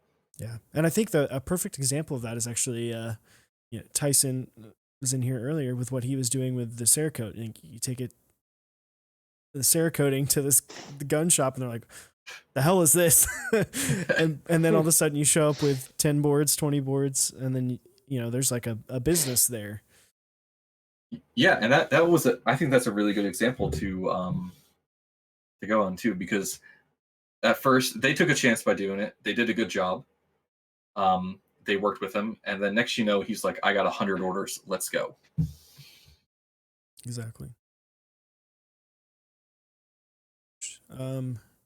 Question about the importing process. Do you find that difficult? Paperwork, customs, etc. I assume you don't really deal with much of it. It just kind of happens. Yeah, so it's pretty simple. Especially if you go with UPS or FedEx, they're your broker, so they do everything for you. It's automatic. As long as your company that's shipping from China, as long as they have the right paperwork and when they're shipping out, which most of your manufacturers already know how to do that because they're already doing this. It's easy. The biggest issue I had was the laser cutter because I had to worry about getting it off the boat. So I had to get it from the boat. Usually that's taken care of with a lot of these companies. They have their own shipping thing where they work out with FedEx or UPS. Interesting. And yeah, that's pretty unique. How large is that actually? That's my laser cutter? Yeah. Oh my god, it's way bigger than I thought it was going to be. It comes out like, so if you're looking at it like this way, I'm opening the lid this way. It comes out 4 foot that way. Oh, jeez. And then it's about 5 foot this way. And then because we got an upgrade on the laser, they made this special add-on. And so the laser tube comes out the side of the machine another 2 feet. So it's freaking ridiculous. So that's basically like coordinating, picking up a car almost. Like it weighed the pallet weighed 750 kilograms. So I don't know what that is to That's like pounds. That's like almost a ton. It is 1,653 pounds. Yeah. So yeah, it was crazy. I luckily, because my dad owns a farm, he has a forklift. We had it shipped up to the farm. Dad got the forklift, pulled it off, put it in the greenhouse, and then we took apart the big box that had everything in it. It was like an 8 by 7 foot box, and then probably 4 foot high. I mean, it was. There's a company in the United States that does lasers, and they're just a little bit more expensive than that. And I think next time I'm just gonna go with them. You go to China, save a little bit of money, and then there's a whole bunch of hassle involved. Yeah, it was way too much. So if we ever get another one, we're going US on that one. And with that, do you have plans to do anything different? To do any other things with acrylic? Not anything solid, like we're pretty busy. And so we each have our own roles. So there's 3 of us now at NovelKeys. And we can't take on that yet, Yeah. We thought about it, and right now just doing enough to keep the machine running, maybe like once a day to do some switch testers. That's about where we're at. Yeah, absolutely. I'm sure it's one of those things that as it grows, you may be able to do more stuff, but it sounds like you're insanely busy from day to day. I know you said sometimes you feel like you're working 80-hour weeks. So yeah.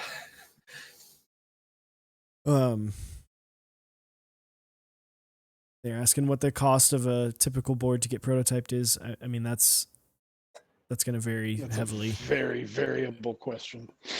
Yeah. I mean, it depends on if you already have the design made up, it's going to be a little bit cheaper. If you draw something on a piece of paper with a ruler and you take a picture of it and you send them through email, the cost is a little bit more. But it varies greatly. I would say on average for a proto, you're looking at, I don't even know, unfinished with no finish, 400 to 1,000. Yeah, because usually I would say like 20 to 30% more than what you would typically see at a group buy price. Yeah, depending on what it is too, because like if you're messing with different materials, brass, copper, rather than just aluminum, then it's definitely a little bit more. So. Yeah. Urban. I guess we can segue into our final two questions. The first one being, what is your favorite and least favorite thing about the community right now? My favorite thing is definitely, it's such a cliche answer, is people working together. I like it. I like seeing it. I like when people get hyped about something. My least favorite, that could be tied. I misinformation, and I've been seeing. I get to see a lot of the effects of that. So if someone says something as gospel, it spreads like wildfire, and then like people think there's two revisions of the cream switches.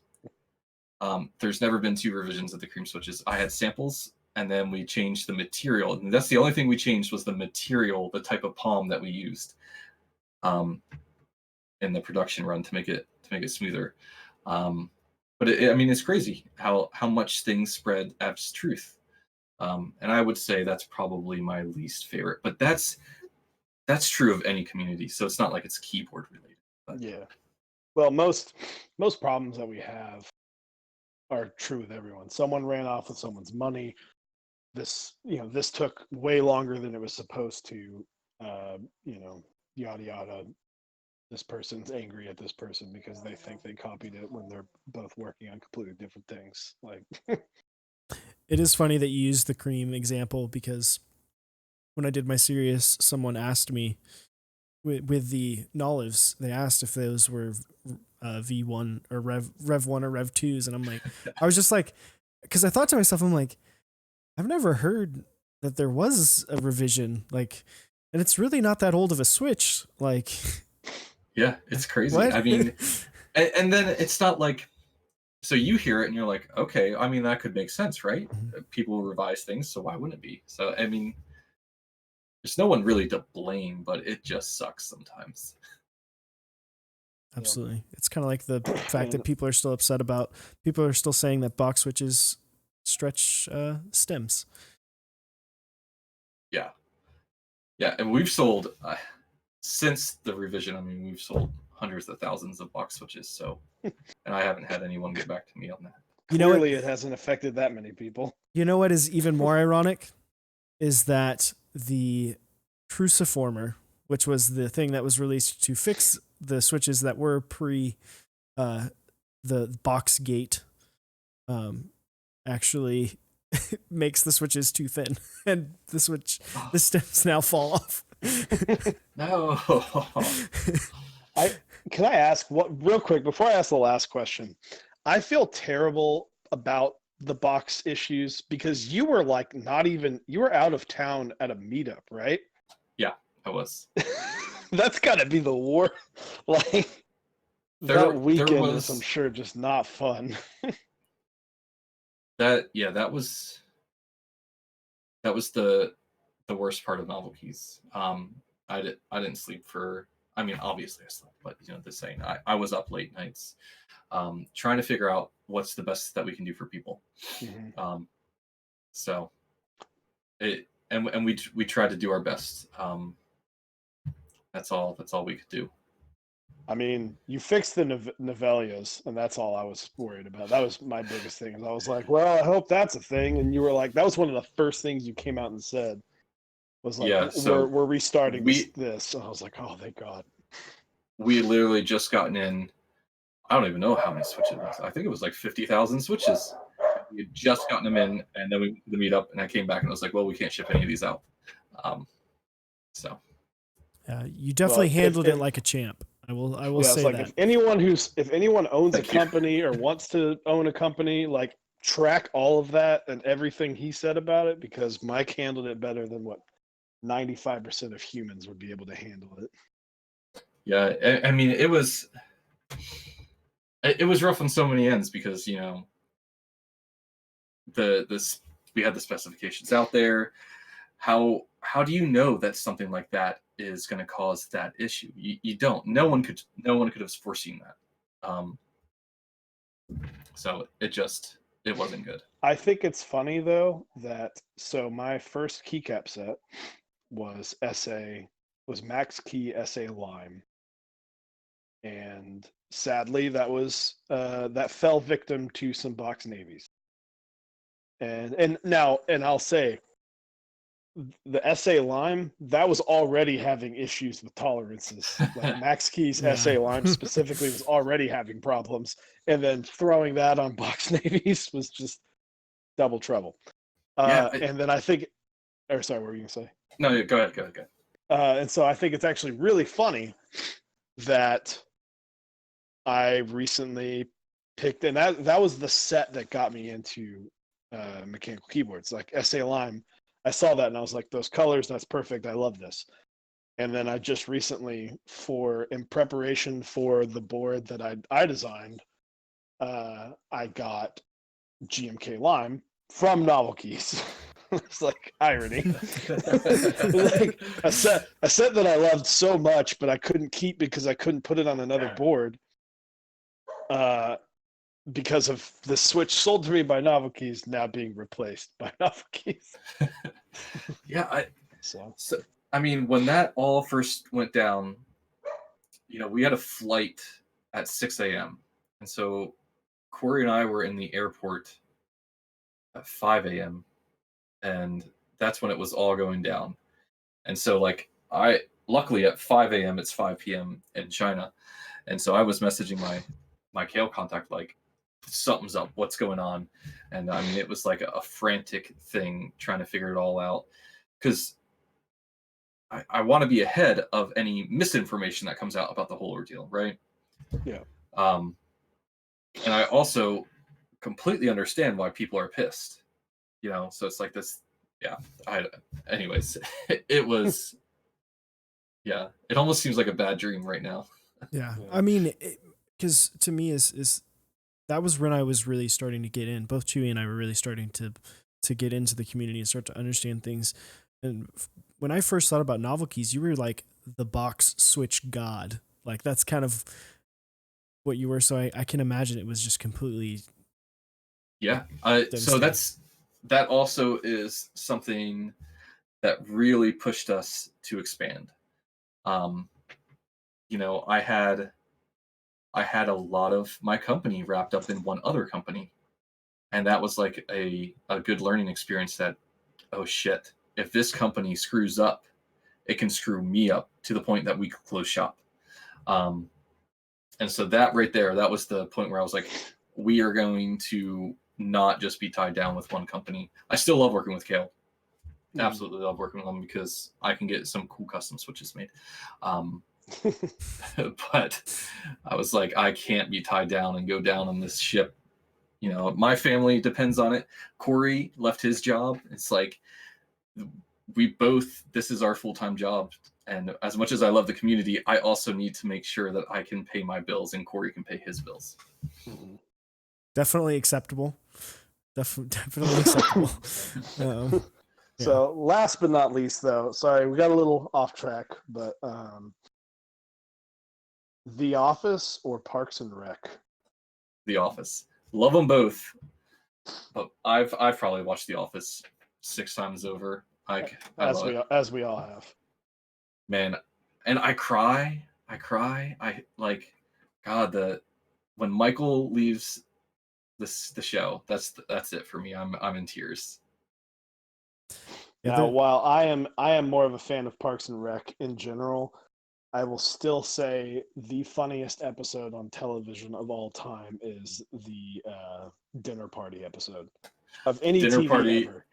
Dinner Party is the funniest. Like I could watch that 10 times in a row and laugh at every single joke. Yeah, it is so good. But, so do you guys listen to any podcasts? Mm-hmm. Have you guys listened to The Office Ladies? I have not listened to. I forgot what they call it. I have not. I have not listened. They've just started it because it's Yeah. Angela and Pam, right? Yep. Yeah. And I've listened to about four. And at first I was like, this may not be the best thing. And then I started listening to it. It's really interesting, and there's a lot of like little behind the scenes things that makes watching the show even better. Yeah, The Office just breaks my heart that the show's not on the air anymore. Yeah, I will always stand behind the fact that I think the story of Jim and Pam is the greatest love story of our generation. I think it is. It is. My favorite thing is there was a saying, like a meme going around, that it's like everyone thinks they're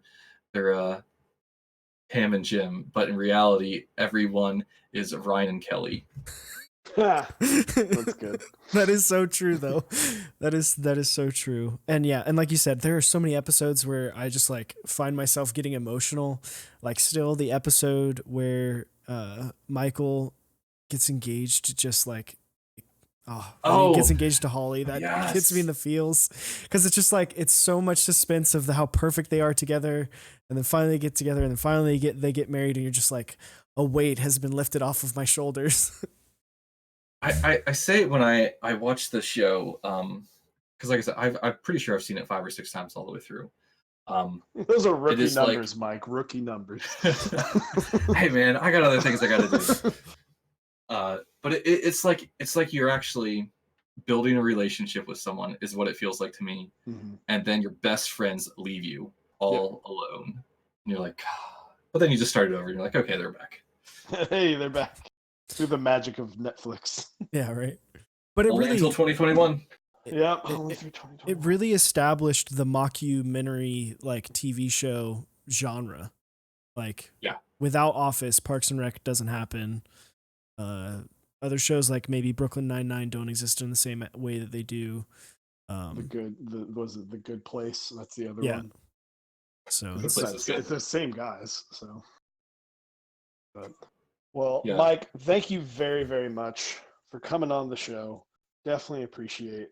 Go get yourself a Switch tester. I mean, come on. I've been saying it for months. Get yourself a Switch tester. Yeah, thank you very much. Thank you for having me. I had a blast. We definitely appreciate and sorry you had to deal with my change up of no, I think that was fun. Able to see me. You know, the candle lit was the best though. Yeah, I had no idea he was going to be outside. It was a surprise to me as well. It's been the holidays are a tough time sometimes, especially when you're traveling. And I was like, no, and what was funny is when I messaged you about, I was like, hey, you want to be on the show? You were like, yeah, dude, the day before Thanksgiving works perfectly. I was like, God dang it.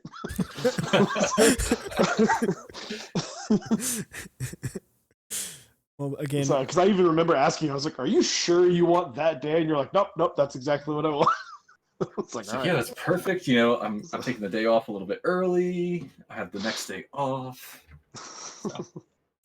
So well, again, we appreciate it. We are going to raid our good buddy Man of Interest this week. Huey. Oh wait, I didn't spell his name right. How do I miss the S? But yeah, go over to Huey's stream. He's currently building a Rukia.